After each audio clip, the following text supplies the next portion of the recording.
Podcast Uma Dose de Esperança, com o terapeuta Sandro Barros. Fala pessoal, aqui é o terapeuta Sandro Barros. Eu estou no podcast Uma Dose de Esperança com essa enfermeira maravilhosa, Isabela Rebouças Silva. Ela vai contar um pouquinho sobre ela. Oi, tudo bom? Tudo bem? Cara, muito feliz de você estar aqui. Eu também. Poxa, obrigado aí por ter atravessado o Rio de Janeiro para ter chegado aqui. E nessa época, né, de dezembro, é uma época que... É um trânsito, né, menino? Pois é. Deslocamento daqui até a outra esquina já tá tudo parado, né? Eu não tô mais acostumada com isso, sabia? É, né? Porque Ilhéus é tudo pequeno, então para você ir para um lugar para o outro é rapidinho. E aqui não. É metrô, ônibus, confusão. Rio de Janeiro, caos, todo mundo indo e vindo, né? É verdade. Ela é do Rio, é um pouco da Bahia. Explica um pouco como que surgiu essa mistura maravilhosa aí. Então, eu nasci em Ilhéus, né? E aí, muito nova, me mudei para Salvador. Fiquei morando até os 10 anos de idade em Salvador. E aí, minha mãe fez a prova para o concurso da UERJ. E passou, assim, sem botar nenhuma expectativa. A gente estava de férias no Rio. Ela falou, vou fazer a prova. E deu certo, a gente veio para cá. E aí, a gente se mudou. Fiquei até os 21 anos morando aqui. E aí, na pandemia, falei, vou fazer faculdade fora. Coloquei meu Enem para Ilhéus de novo, né? E voltei para Bahia e tô lá, morando lá. Calma aí, deixa eu respirar. Eu vou tomar uma dose de esperança. Ela falou na pandemia. Calma aí, porque na pandemia ficou todo mundo trancado, né? Como eu também, e todo o mundo inteiro. Como assim na pandemia você saiu para ir para Bahia? Calma aí. Vai, toma. É a dose de esperança. Uma dose de esperança. Conta aí para mim. Então, como que aconteceu isso, né? Eu tava, na época, num relacionamento muito abusivo. Então, era um relacionamento onde a pessoa me controlava em relação a tudo, sabe? Minhas redes sociais, a minha vida. Eram várias brigas que demoravam muito tempo, muita humilhação. Então, eu saí disso totalmente perdida de mim. Num estado, assim, de revolta, sabe? Com a vida, com todo mundo. Então, eu tava naquela, por que isso aconteceu comigo? O que eu fiz para merecer isso? Uma pessoa que eu amava tanto, que eu queria tanto construir uma vida, fez isso comigo? Por quê, sabe? E aí, nisso que eu me vi perdida, eu falei, cara, eu preciso fazer alguma coisa para me encontrar de novo, para me achar. E eu acho que o meu plano, né, era que se eu saísse daqui, eu poderia ter uma chance de começar do zero. Eu poderia ir para um lugar onde ninguém me conhece. Que era o que você queria, né? Começar do zero. Você tinha quantos anos nessa época? Eu tinha 19 anos. E o seu namorado na época tinha quantos anos? Ele tinha 23. Ele 23, um pouquinho mais velho. E eram quanto tempo de namoro já? Foi um ano e pouquinho. Bastante. Pouco tempo até, né? Parece pouco tempo, mas na prática, quem vive um ano, dependendo da intensidade... Não, e foi muito assim, a mãe dele tinha falecido, então isso meio que uniu, sabe? Muito. E aí a gente começou a meio que morar junto e dividir várias experiências. Eu ia me mudar pra Ilhéus com ele. Com ele. Eu já ia começar uma vida de casada. Aí você foi sozinha. Fui sozinha. Não desisti, não.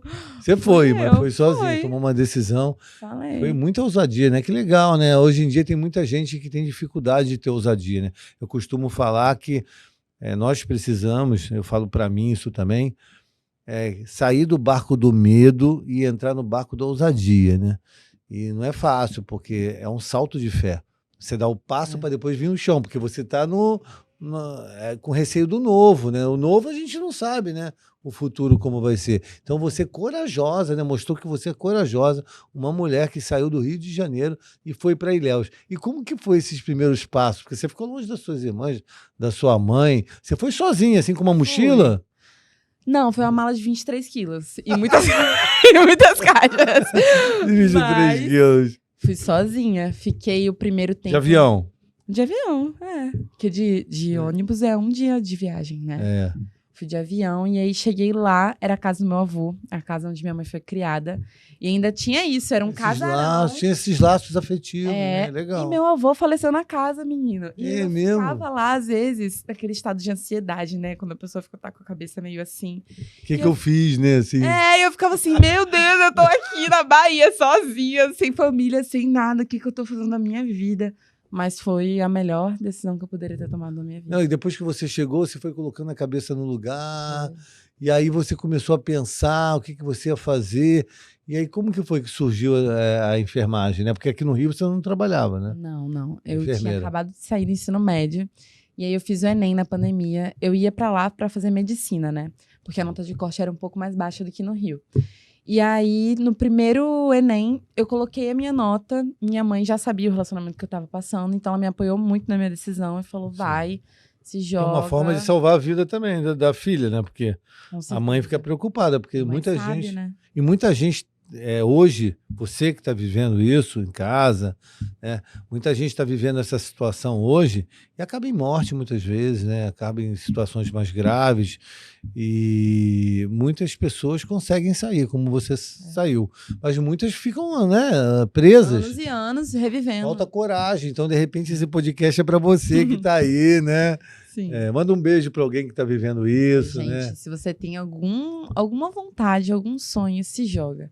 Se joga porque você nunca sabe o que pode acontecer, o que você pode conhecer no meio. E, assim, a vida é muito grande. Sim. Cara, uma coisa que eu aprendi, que eu vejo todo dia na minha profissão, é que a vida é cheia de possibilidades, sabe? E às vezes a gente se limita muito numa caixinha.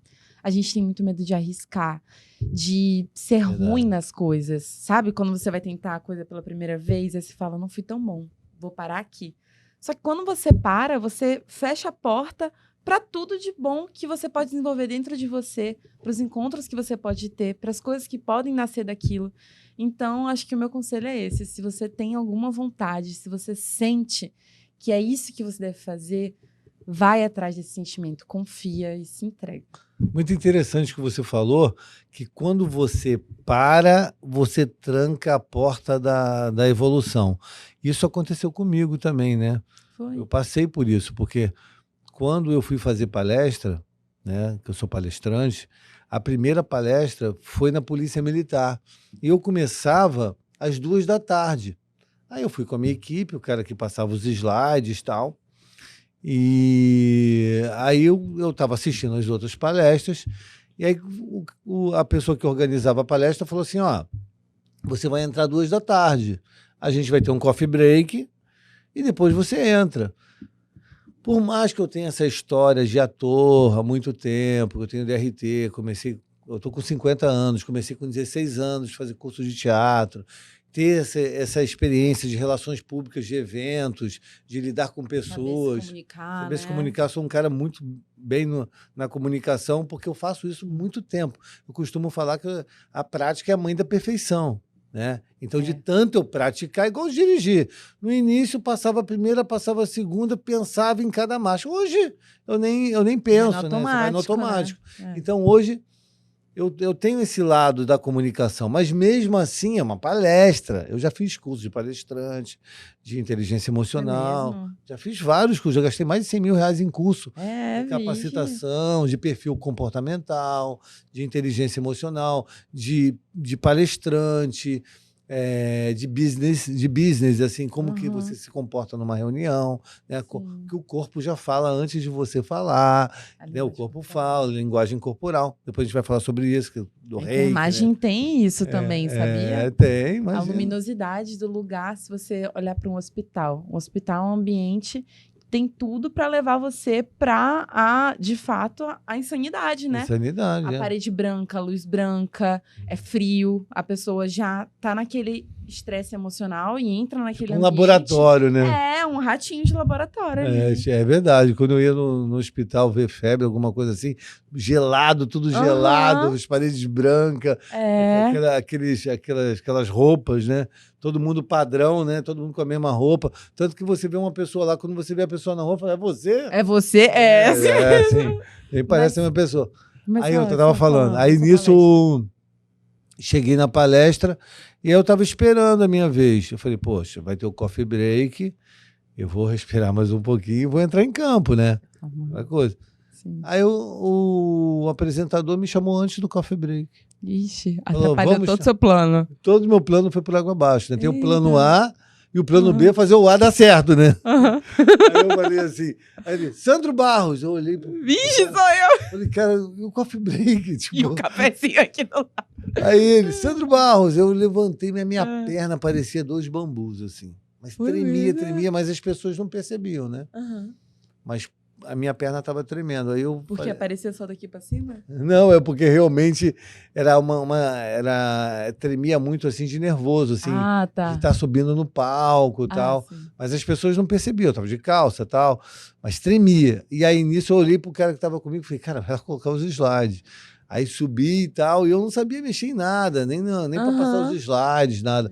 Aí eu me vi totalmente perdido no palco. Sim. Aí quando eu olhei para a plateia, tinha 200 policiais de farda olhando para mim, esperando eu começar a palestra. E aquela cara de policial. Sério, né? Aí eu olhei para eles e falei assim, pessoal, me ajuda aí, como que passa esse slide?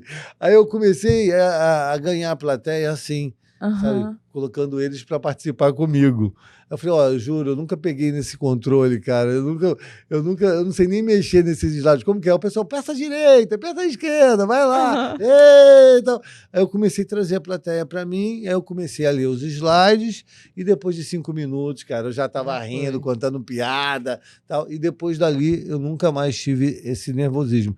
Então, o que eu falo para você, né? É medo do novo, medo de arriscar, né? A gente precisa não paralisar, a gente precisa avançar, né? Avançar é a missão.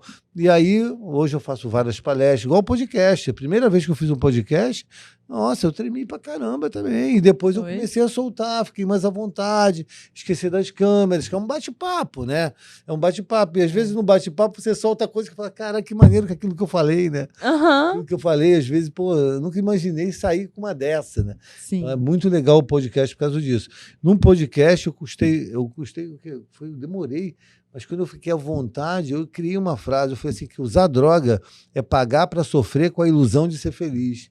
E é verdade, né? As pessoas, elas vão atrás de uma felicidade usando alguma substância e, na verdade, quando passa a onda, né, ela tá pior do que... É uma fuga, né?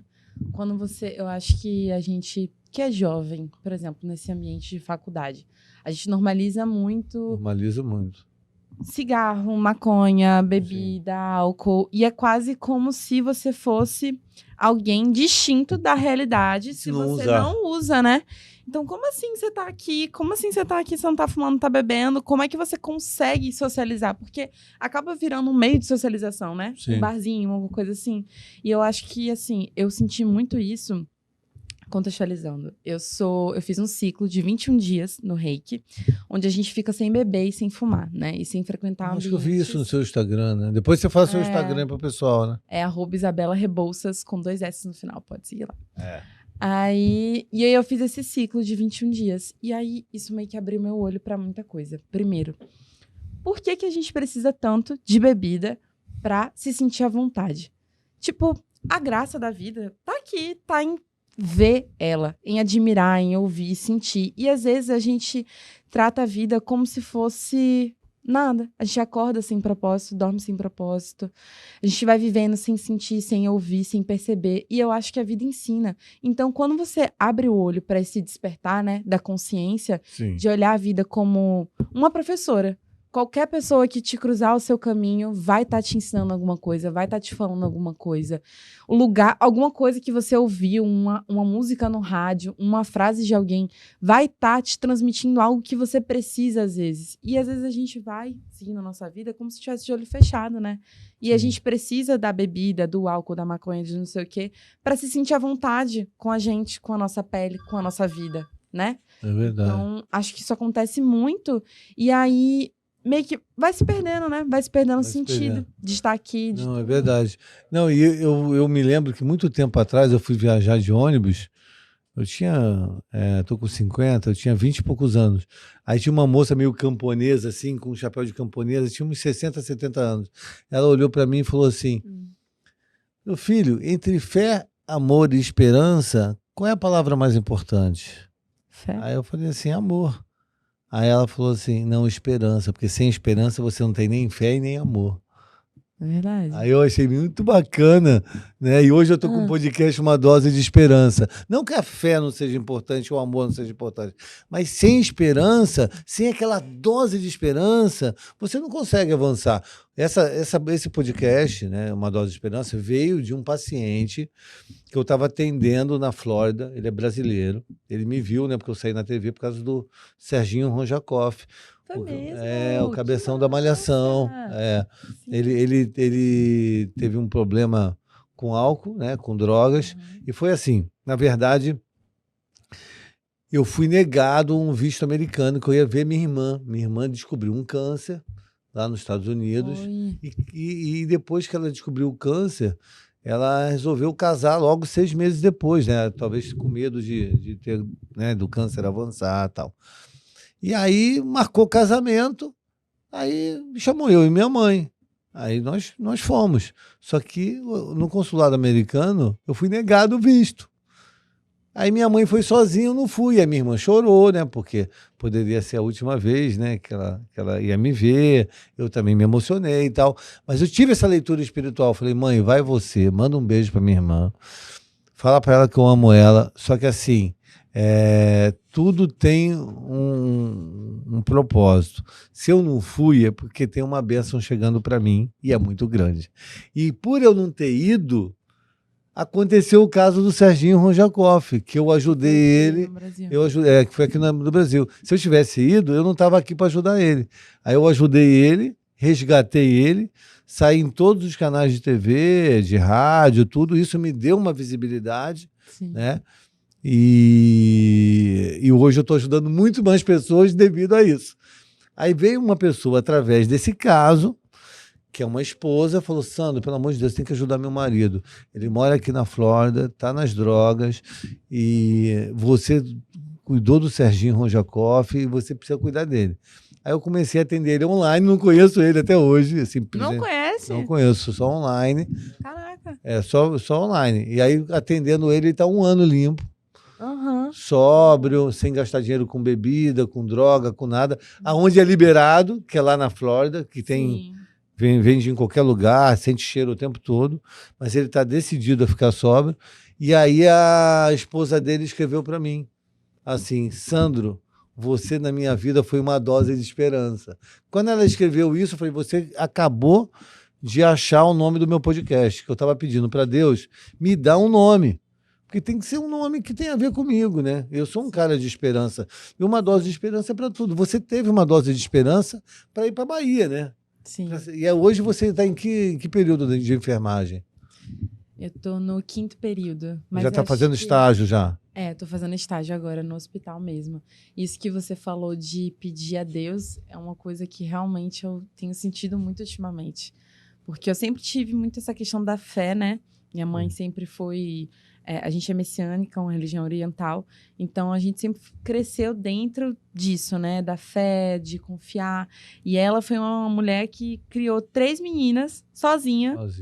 Então, assim, a gente foi criada quase na lei da base da atração, sabe? Sim. A gente chegava no final do mês, não tinha dinheiro para pagar as contas, ela falava, não, vai dar certo, vai aparecer um trabalho, vai acontecer. E ela tinha tanto isso que você falou, né? Da esperança de que as coisas iam dar certo, que as coisas realmente davam certo. Só que eu pequena, eu olhava e falava assim, gente, eu acho que não bate muito bem, não. Como é que pode, final de mês, não ter dinheiro e só confiar que as coisas vão dar certo e dar certo? Então, meio que eu cresci nisso, isso que você tá falando, né? De confiar, de pedir, de entregar.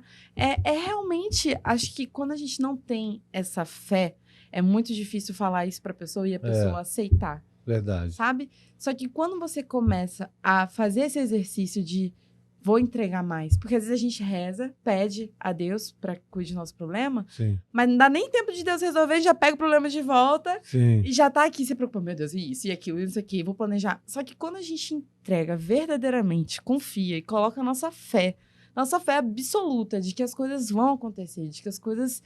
Tudo que acontecer, seja bom, seja ruim, tá no plano, tá em outro plano, tá no plano divino. A gente confia, né? Sua mãe teve fé, né? Teve fé. Fé é certeza, né? Do que vai acontecer, mesmo você tendo dúvida. Eu costumo falar que ao falar, né? Ao falar, você já está criando uma atmosfera para dar certo.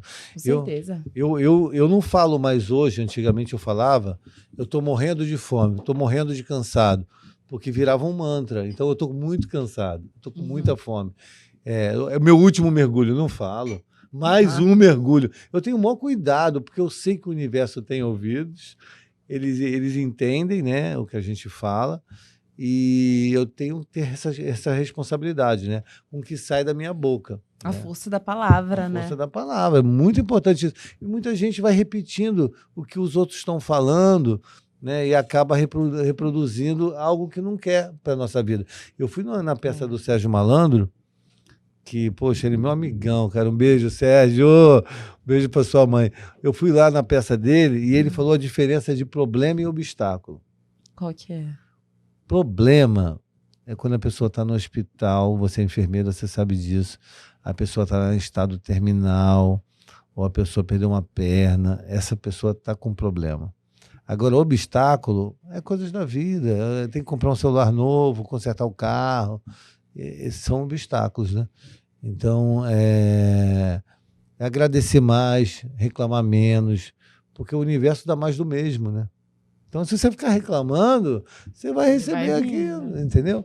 E como que é essa sua experiência do reiki da yoga? Eu vi umas fotos, coloca umas fotos da Isabela. Eu conheci a Isabela no voo, outro patamar, cara. A gente estava em outro patamar, estava num voo. Eu recebi um prêmio da ONU lá, vim todo feliz, e ela também estava toda feliz. E a gente se conheceu. Olha, que isso, cara. Explica essa cachoeira aí para mim. Cara, no Parque Nacional da Tijuca. Carioca eu não conheço. Tem que ir lá, tem que ir lá. E a primeira cachoeirinha, a cachoeirinha do Tunai. Eu acho que essas experiências com o hospital me fizeram despertar, assim, pra minha vida, sabe? Às vezes, eu sentia exatamente isso que você está falando. Que eu me queixava muito dos meus problemas. E às vezes eu ficava naquela, meu Deus, isso aconteceu, meu Deus, eu tô aquilo. E aí eu comecei a ter esse estágio no hospital. E eu comecei a ver, de fato, o que é a morte. O que é a morte, o que é a doença. Viu de perto, né? Vi de perto. Cara, eu preparei um corpo depois de morrer. Logo depois. E é meio chocante, porque você entrar numa sala, é uma sala que a gente chama de sala amarela. E é a sala de urgência, né? Então, os pacientes, eles estão desacordados ou inconscientes. Então, é uma sala onde tudo precisa ser feito muito rápido. E é uma sala onde tem muitos pacientes que ficam em queda, né? Então, a gente está fazendo curativo em um, curativo em outro, aquela falta de suprimento e tudo mais. E naquela correria do dia a dia. E aí, ao mesmo tempo que você está fazendo um trabalho, né? De curativo, de banho no leito e tudo mais, você fica observando o monitor de outros pacientes. E aquele paciente ele já estava com o quadro bem oscilando. E aí a técnica ela tinha falado, olha, ele vai cair, né? Porque a gente fica falando... Cair é morrer, né? É isso. Que quando a saturação, quando a oxigenação vai alterando. E aí a gente estava fazendo um outro curativo de um paciente com uma úlcera muito grave. E aí o paciente morreu. A gente faz, depois que ele morre, né, o preparo do corpo pós-óbito, porque começa a sair vários líquidos, né, pelo nariz, pela boca. Depois do falecimento. Depois do falecimento. Então, a gente faz o tamponamento, que é colocar bastante algodão e colocar a pessoa num saco, né, que vai pro necrotério, com a identificação.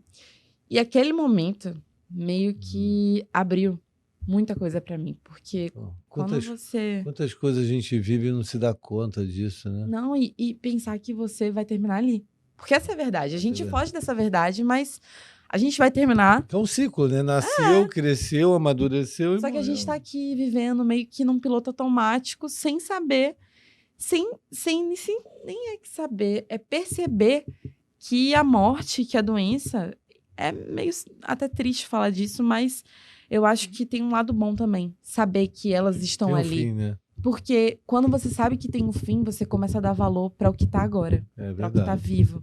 É verdade. Porque quando eu escrevi naquela etiqueta que eu coloquei no peito dele, que era data de nascimento e óbito e o nome, né? Quando eu escrevi aquilo ali, eu pensei, cara, um dia vai estar aqui o meu nome, a minha data de nascimento e a minha data de óbito. E morrer, eu sei que eu vou morrer, mas tem que ter algum sentido.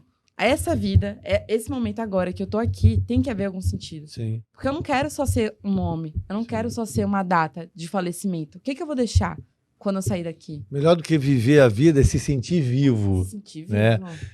Por que a gente está aqui, né? Para levar a mensagem para a pessoa que está assistindo e levar fé, esperança e amor.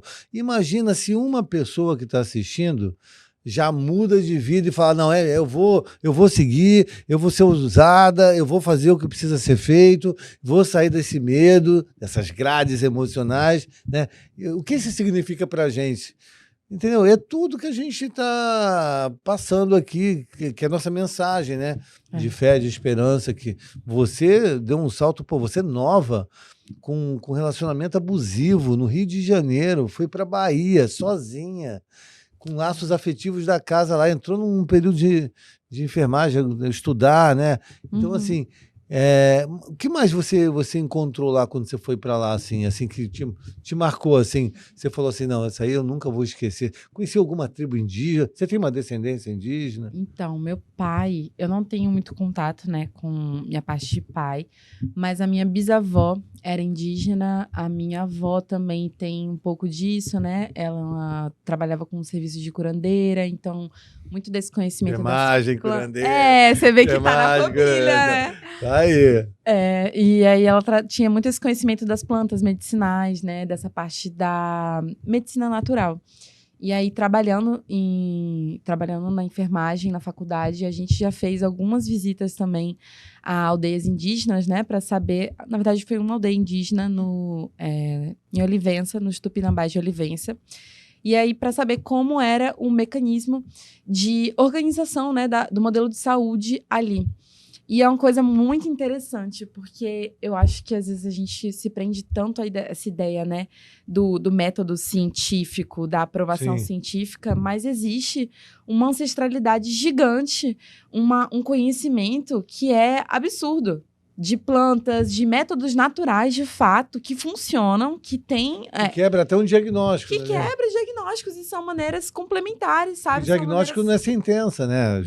Não é de jeito nenhum. E, assim, eu acho que, ultimamente, a enfermagem, as áreas da saúde têm se voltado muito para entender essa parte mais social, né? Dessas medicinas alternativas também. Porque a gente entende que essa visão biomédica de, né, entender a pessoa só como uma doença, só como uma consequência da sintomatologia, é muito raso para entender as doenças, principalmente as doenças mentais. Sim. Então, a gente precisa da antropologia, a gente precisa da epidemiologia, de outras ciências para complementar essa visão, Esse né? todo, né? Da cultura. O que é a cultura? O que é a sociedade? Como aquela pessoa, aquele meio que a pessoa cresceu, se desenvolveu, vai influenciar na forma como ela sente dor, na forma como ela percebe o mundo, na forma como ela interage com o mundo, né? Porque a pessoa ela não vai só receber o cuidado, o tratamento. Ela é ativa nesse tratamento. Não adianta nada um médico passar um tratamento,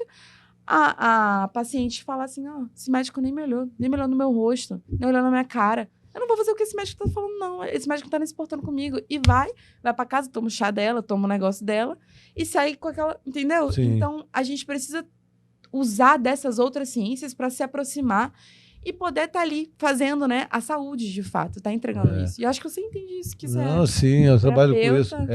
Eu, na época da pandemia, não sei se eu te falei, eu ficava ligando para 3 pessoas por dia para saber como a pessoa estava, tudo. E a pessoa nem lembrava de mim. Eu falo, não importa onde a gente se conheceu, o que importa é que seu nome está na minha agenda. Então eu te conheci de alguma forma. Uhum. E eu quero saber como você está, se você está com fome, se você está sozinho. Então eu peguei muitos casos assim, que pessoas querendo se suicidar, pessoas que acabaram de perder alguém. Porque a pandemia foi algo assim que machucou muito, né, o ser humano. As crianças não iam para a escola, os casais conviviam mais tempo do que conviviam antes e teve algumas consequências por causa disso, né?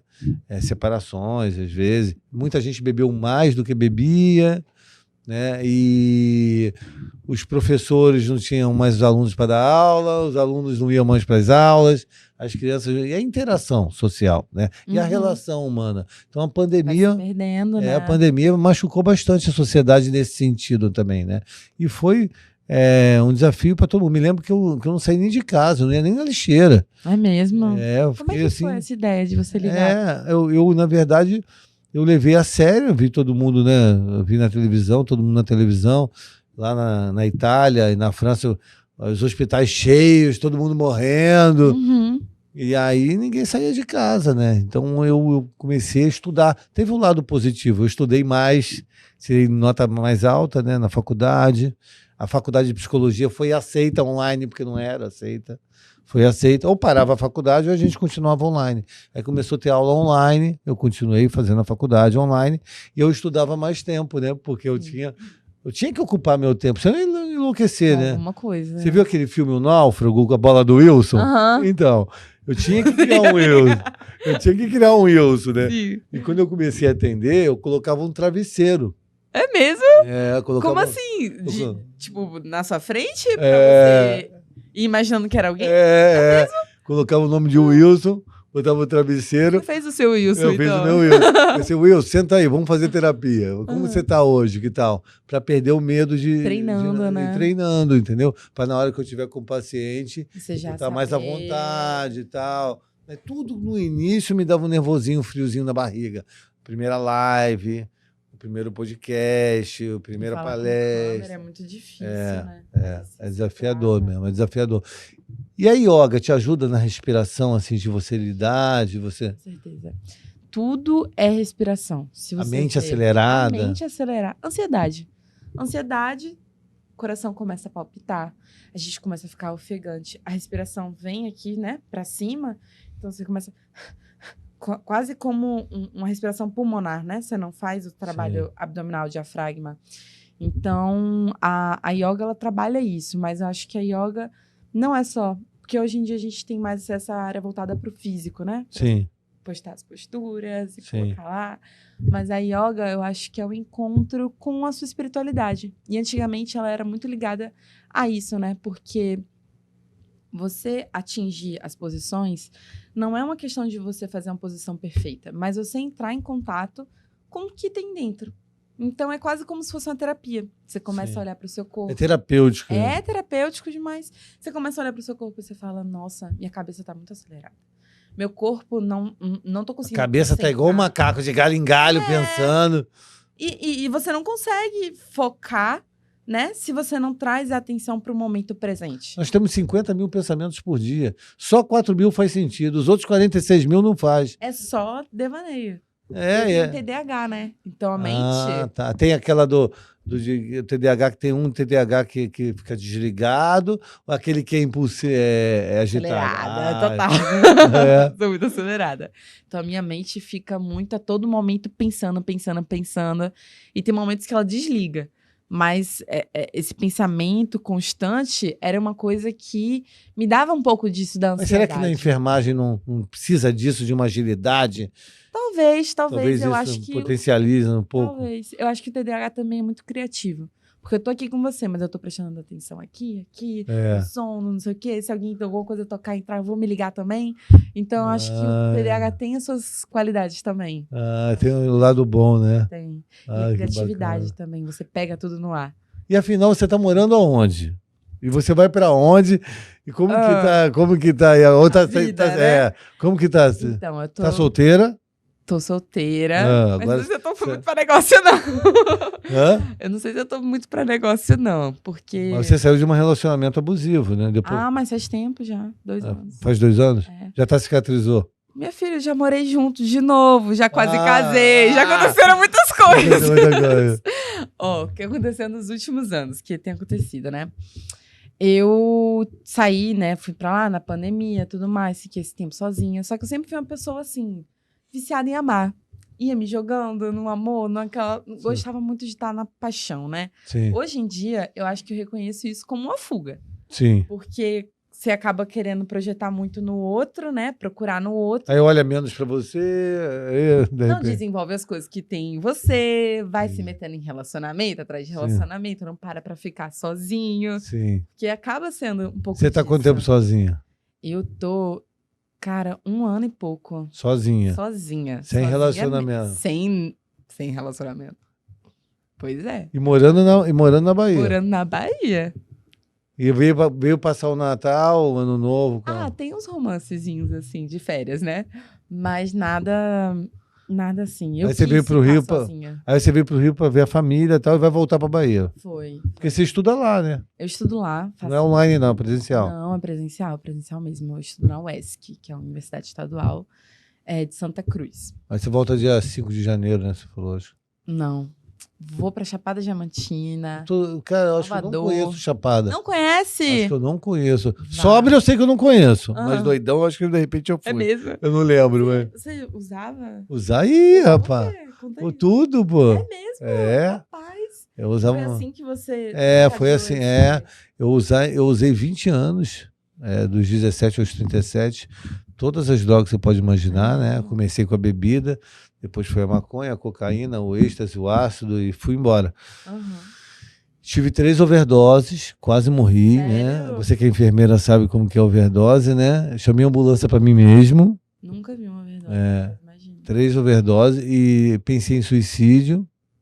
Quase que de fato me suicidei, mas eu tive um despertar. Eu fiz a técnica do espelho sem saber. Hoje eu sei que existe a técnica do espelho. Eu fui na frente do espelho e tive um diálogo interno comigo mesmo, entendeu? Qual foi, Eu Diego? olhei para mim e falei, Sandro, você está com o pé na cova. E você precisa decidir agora. Ou você vive ou você morre. Aí eu tentei dialogar comigo, eu tentei argumentar comigo mesmo, mas eu falava comigo. Falava, não, é agora. Você quer viver ou você quer morrer? Se quiser morrer, continua do jeito que está. Se quiser viver, tem que parar com tudo agora. Mas tudo não. Eu vou continuar com isso, vou continuar com... Não, tudo. Tudo. Cigarro, cocaína, maconha, tudo. Um abismo leva outro abismo. E aí eu dei um all-in, né? Como que se fala no jogo, né? Eu dei uma voadora emocional em mim mesmo, né? Podemos dizer isso. E aí eu tomei uma decisão. O sucesso é uma decisão. Viva quem viver, morra quem morrer, que eu ia ser o cara mais sóbrio do planeta. E eu tô há 13 anos sóbrio. Cara, que incrível! E eu nunca tomei remédio, nunca fui internado e nunca recaí. Então, de 100%, 3% consegue, 97% não. E 3% que consegue, ou toma remédio, ou recai, ou vai internado. E eu nunca fui. Então, nunca fui internado, nunca tomei remédio. Como é que foi, tipo, esse processo? Aí tá sendo, né? Eu tô há 13 anos sóbrio. É porque é sempre, né? Mas assim, eu não sinto mais vontade nenhuma. No início você sentia? Eu vi que a sobriedade é um estilo de vida, vai além de parar de usar, sabe? Eu coloquei a sobriedade e a positividade como 2 pilares da minha vida, né? Se você colocar assim 10 milhões de dólares e a sobriedade, eu vou na sobriedade. Vamos ali viajar com o Brad Pitt, a sobriedade. Sobriedade. Vamos ali de avião para Dubai com tudo pago durante um mês. Sobriedade. Então, assim, é inegociável. Então, a sobriedade virou meu DNA, virou minha base. Eu criei uma empresa. Hoje eu criei uma empresa chamada Independência Química, que eu ajudo as pessoas a viverem sem ser dependente do químico, né? E criei o Instituto Sandro Barros, que eu vou começar a ajudar as crianças, né? Eu fiz as palestras sobre isso, porque a prevenção é a melhor solução, evitar das crianças experimentarem as drogas, né? Trabalhar essa consciência, né, no público mais jovem. Criei o Spa da Sobriedade, que é onde o pai quer tratar do filho e não quer internar o filho. E o Spa da Sobriedade é uma residência terapêutica. Precisa de uma enfermeira lá, hein? Vai se formar. Porque o que acontece? A pessoa, muitas vezes, o pai não quer internar o filho e o filho não quer ser internado. Então, passa uma semana comigo. Aí eu tenho um psicólogo, eu tenho uma equipe já multidisciplinar, né? Sim. Que eu só não tenho enfermeira, mas eu tenho psiquiatra, psicólogo, sou eu que sou terapeuta, tenho assistente social, tenho outros terapeutas. Então, lógico que não pode ser um caso muito grave. Sim. Porque se for um caso muito grave, vai ter que ficar numa clínica mesmo, né? Sim. Ou em qualquer outro lugar. Agora, na residência terapêutica, se for um caso que a pessoa está com a parte cognitiva conservada, que a pessoa precisa daquele suporte emocional, daquele apoio diário, né? Porque eu faço o papel do ego auxiliar, né? Então, assim, o meu trabalho de ego auxiliar é o seguinte, eu sou acompanhante terapêutico, então eu pego a pessoa e levo para o shopping, levo para a praia, entendi. levo para o vôlei. Né? Eu sou assim, tipo, não tenho... Sabe aquele idoso que precisa de um acompanhante? porque sozinho não dá para ele ficar. Sabe aquela criança que de 5 anos, você não pode deixar ela sozinha, precisa ter uma pessoa do lado? Então, É o dependente químico eu sou esse suporte, esse ego auxiliar para o dependente químico. Porque o que acontece? O Serginho Ronjakoff ficou 10 meses internado. Então, como que foi a minha entrada? Eu entrei, peguei ele depois do surto, levei ele para Copacabana, para o Leblon, tomei uma água de coco, fortaleci o emocional dele e fiz ele querer se tratar. Porque na hora a pessoa não quer se tratar. Eu não fui julgar, acusar e condenar, porque isso a sociedade já faz. Então eu fiz algo diferente. Eu falei, cara, o que você acha de você se tratar por um tempinho? Ele falou assim, eu acho legal, poxa, não sei o quê. Aí eu fiz ele querer, eu faço a pessoa querer o que é melhor para ela. Né? Despertar, né? Despertar. Naquilo. Eu ajudo nisso. E aí, nisso, ele falou, eu vou. Aí foi ficando. Aí depois de um mês queria sair, aí ficou mais uma semana, ficou mais um mês.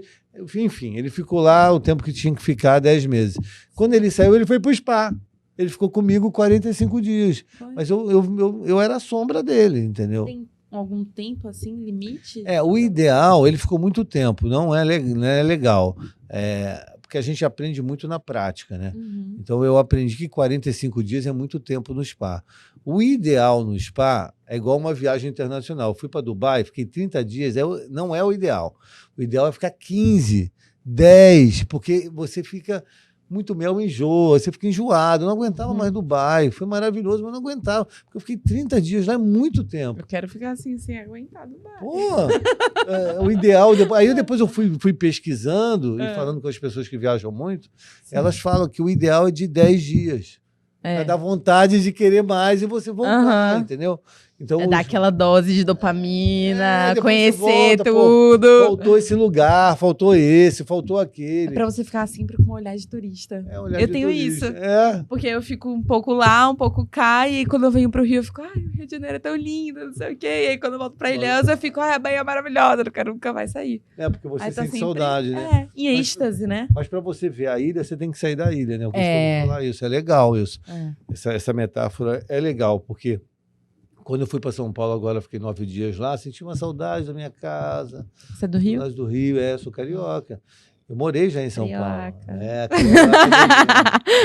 Ó, vamos mandar um recado aí pro pessoal, porque eu acho que a gente estourou o tempo aí. Mas é porque o papo tá muito bom, entendeu? 10 minutos, pronto. Pô, caraca, que maneiro. Agora foi rápido, né? Passou muito rápido. Já passou aqui mais de 1 hora, eu acho. Se eu te falar, e como que é esse lance de... Você pensa em morar no Rio, quando você viu sua mãe aqui? Eu conheci sua mãe, né? Ela não quer você aqui, não? Não, ela quer, ela fica tentando me conquistar de novo.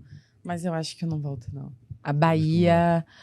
Não tem como explicar a Bahia. Você chega... E eu sou baiana, né? Eu morei muito tempo aqui no Rio. É Ilhéus mesmo, né? Sou ilhéense. Eu morei muito tempo em Salvador e no Rio. Não morei muito tempo em Ilhéus, não. Mas o baiano, ele tem aquela... arretado, sabe? De chegar, de fazer acontecer, de conversar. As pessoas se veem na rua. Cara, é uma coisa totalmente diferente do Rio. Aqui tá todo mundo correndo, né? Correndo, resolvendo alguma coisa. Tem que pegar metrô, tem que pegar não sei o quê, tem trânsito, blá, blá, blá. E lá não. Lá você vai, pelo menos em Ilhéus, né? Você vai resolver um negócio no banco, encontrou com alguém na rua, oi, tudo bem, como é que você tá? E menino, como é que tá fulano? E a casa de não sei o quê? E aí tanto papo acontece, tanta coisa acontece, que o que você tem que resolver? Aí vai resolver amanhã, não sei o quê. Aí no início eu fiquei assim, gente... Resolve amanhã. Eu tenho que resolver meus negócios, eu tô aqui no ritmo, né, do Rio de Janeiro, da cidade. Passou o dia. Aí passou os dias, passou os anos, eu falei assim, nossa, tão bom viver aqui, assim, desse jeito... de um jeito que eu não quero voltar mais pro Rio, sabe? Eu gosto de morar lá. Morar perto da praia, se andar, tá ali do lado. Tem lugar que a gente escolhe pra morar, né? Pra viver, né? Porque tem, acho que é qualidade de vida. Você tá num lugar onde você se sente tranquilo. E você faz esporte lá? Faço. Cadê a foto dela, academia, meu Deus do céu? Yoga. Caraca, eu já ia fechar o negócio assim. Já lutei jiu-jitsu, já fiz um bocado de coisa. É mesmo? Você sabe lutar? Sei lutar. Eu era gordinha aqui, ó. Eu pesava, foi quando eu saí do meu relacionamento, né? Aqui você estava no relacionamento abusivo, né? Tava. Angústia, e aí era sobrepeso, que eu tinha muita compulsão A alimentar. doença da compulsão, meu Deus do céu. Comia desesperada, sabe? Ansiedade. Numa ansiedade também. E, assim, ter saído disso aqui, pra mim, foi uma das... Porque não é só o exercício, né? Não é só a alimentação. É a forma como você enfrenta os desafios, como você tira de onde você acha que nem treina todo tem. dia. Treino todo dia. Constância, Sou viciada em né? academia. Aham. Constância, disciplina. Mas é Quanto pela tempo cabeça, sabia? É, né? É muito mais pela A mente, cabeça. foco, né? Cara, você tá ali. Aí você faz 8 repetições. Aí você se força a fazer 10, a fazer 12. Você vê que você consegue. No outro dia você consegue melhor ainda do que você fez no dia anterior. E você vai falando pra sua vida, cara, apareceu um obstáculo, mas eu consigo. Eu consigo lidar. Sabe, a mente vai começando a enxergar de um outro jeito Sim. que eu acho que não é o físico mais. E o esporte libera dopamina, serotonina. Libera. É muito Ajuda no importante. sono, ajuda na qualidade de vida, ajuda a neurocircuitaria, né? A funcionar melhor. Então, Eu costumo falar que numa clínica de tratamento eles trabalham 3 pilares, né?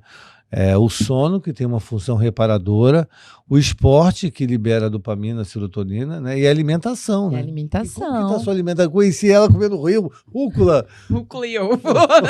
Rúcula. E eu botando um bocado de mostarda ali por cima. Como que tá a sua alimentação? Quanto tempo foi aquela diferença lá? A diferença Você falou pouco foi tempo ali. de 1 ano e pouquinho. Assim, eu fui morar sozinha, né? Então, saí da casa de mãe com as regalias, Tudo na mão ali. Oxe, eu comia só abóbora e quiabo no início, porque eu só sabia cozinhar isso. Aí depois fui aprendendo e tal. Mas hoje em dia, como muito bem. Eu acho que eu como pra me sentir bem, sabe? Antes eu não podia, não aguentava. Cara, não aguentava subir um degrau, uma ruma de escada. Meu coração já ficava batendo. Sim. Eu não aguentava fazer as coisas que eu tinha vontade. Eu não tinha nem vontade, às vezes, né? De ir. Então, Sim. porque eu me sentia tão incomodada com o meu corpo, com a minha pele, da forma como eu tava. E aí, eu acho que hoje em dia eu me alimento bem porque eu gosto, sabe? Você não janta, né? Não janto. Janta? Janto, como um pratão. É Mas mesmo? alface, Depois legume. passa a receita aí. Passa. É só comer muita fruta, muito legume, é tranquilo. Manda outra você. foto aí. Tem mais alguma, não? Uma dose de esperança. Aí, na praia. Que Isso aí é a foi, praia Léus? perto de casa, é. Lá perto de Caraca. casa. Aí eu faço isso, vou pra Você é no praia. hospital lá, né? Isso. Você trabalha como enfermeira, né? Ainda não trabalho, eu estagio, né? Eu sou Ah, estudante estágio, ainda. Não, mas tô falando, você pega a prática, né? Isso. Ai, que Ai, legal, né, uma cara? cachoeira. Você parece estar tão feliz do que você faz, né? Eu tô muito realizada. Caramba, que Você vê legal. O que que- te motiva, assim? O que me motiva, Tá sempre feliz, assim. eu acho que assim, Você se encontrou, propósito, né? tá viva me motiva. Você encontrou seu propósito, assim. de vida. Encontrei o meu propósito, encontrei o meu sentido, sabe? Há um tempo atrás eu era meio perdida, não sabia o que eu queria, qual que era o meu rumo. Você é tão nova e encontrou o seu propósito. Eu queria ter encontrado meu propósito mais cedo, cara. Pô, eu encontrei. Demorou um pouco, mas eu Demorou. encontrei. Mas eu acho que é a jornada de cada um, sabe? As coisas É, acontecem muito Verdade. porque eu acho que você não encontra o seu propósito, assim. Ele que Eu te não encontra, sei. né? Eu não sei se eu encontrei meu Dizem propósito. que é isso, sabia? Que ele que te Mas encontra. É você que encontra falam todo mundo também. atrás do propósito. É ele que te acha. Eu acho que é meio que a vida é essa Você encontra caminhada, ele te né? acha, né? Atrás, correndo atrás do seu propósito. Porque o negócio é quando a gente Ele vive te- assim, ó, de olho fechado. Viveu assim, aí você vai passando as coisas, vão acontecer. Porque tem aquilo, né?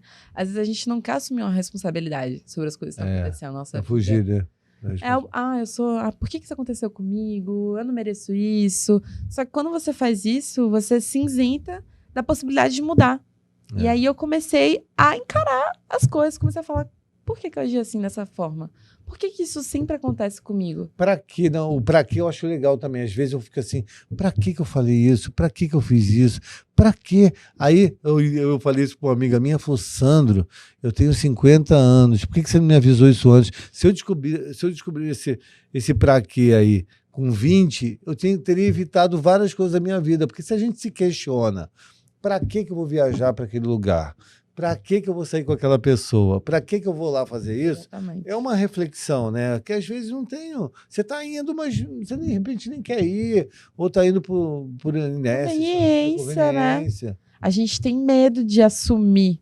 A gente, na verdade, Fugindo da gente. Né? fugindo da gente, total. E esse negócio de se perguntar é justamente quê? a psicologia, né? É, Quando se você questionar. para falar assim, cara, por que eu tô fazendo as coisas que eu tô fazendo? Isso vai me levar aonde? Isso vai né? me levar aonde? Qual o motivo? Por que que eu... E aí, o que me guiou foi meio que isso, né? Eu vi tudo que aconteceu comigo no hospital, ter visto muita gente ali lutando, batalhando pela vida, me fez me perguntar isso. Por quê? Por que que eu tô acordando todo dia? Qual o motivo de Só eu comer, dormir, sabe? Não tem. Qual que é o isso. meio disso? Tudo bem que eu tenho que estudar, que eu tenho que lavar a casa, eu tenho que lavar banheiro, não sei o quê, eu tenho mil problemas, mas no meio disso eu não posso viver. Eu não posso parar e conversar com alguém. Eu não posso parar e olhar no olho de alguém. Sim. Eu não posso ver a vida, sentir Sim. ela. Isso aqui, a vida não é um prazer? Sim. Então acho que eu encontrei o meu prazer nisso, na vida. Que show! Pessoal, ó, foi muito legal esse podcast, adorei. Vamos marcar outra? Bem, vamos com certeza. Vou lá para Ilhéus te ver lá. Muitas doses de esperança. Vamos brindar. Uma dose de esperança. Obrigada a você pelo convite, viu? Quando a gente compartilha, a gente está construindo conhecimento, né? É muito legal. E o ouvido mais próximo é o nosso. Aí um amigo meu perguntou, você sabe por que a panela de pressão não explode? Panela de pressão. Eu falei, por quê? Por causa da válvula de escape, né? É importante a gente colocar para fora. O furúnculo só para de doer depois que você espreme. O furúnculo. Verdade. É porque você coloca para fora. Então tem muita gente dentro de casa, trancada dentro de si mesma, precisando colocar para fora. E é importante achar o lugar certo, né, para colocar para fora, né? A pessoa certa, de repente uma terapia, de repente uma outra pessoa que você confia, mas não guarda tudo para você não e coloca para fora. É mesmo. E eu desejo uma dose de esperança. Vamos fechar aqui com chave de ouro. E vocês vão assistir. Muito obrigada. Beijo. Beijo, pessoal. Tchau, gente. Tchau.